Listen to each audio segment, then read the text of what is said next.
আজ তোমাদের শেখাবো পটলের দোরমা রেসিপি। তো দেখো, প্রথমেই একটা সিদ্ধ আলু, পটল আর টমেটো পিউরি নিয়ে নিয়েছি।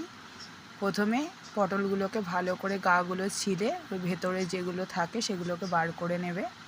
একটা একটা করে প্রত্যেকটা বার করে ওটা আলাদা করবে, আর ভেতরের অংশগুলো আলাদা করে একটা মিক্সিতে বেটে নেবে। কড়াইতে তেল গরম করে কালো জিরে দিয়ে সে পেস্টটাকে দিয়ে ভালো করে তুলে রাখবে।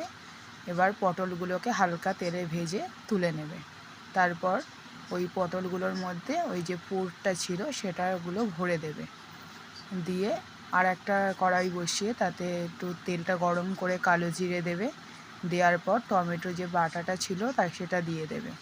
দিয়ে হালকা কষিয়ে তার মধ্যে একে একে নুন, জিরের গুঁড়ো, লঙ্কার গুঁড়ো, হলুদ এগুলো একটু দিয়ে দেবে।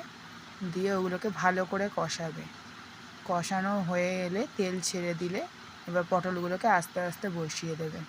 দিয়ে একটু হালকা কষিয়ে তার মধ্যে একটু জল দিয়ে দেবে যাতে পটলটা আরও সিদ্ধ হয়ে যায়। এবার ফুটে এলে ওটাকে চাপা দেবে, চাপা খুলে একটু গুঁড়ো গরম মশলা ছড়িয়ে দিয়ে নামিয়ে নিলেই তৈরি পটলের দোরমা। নিরামিষ দিনে জমে যাবে। তো চলো, টাটা।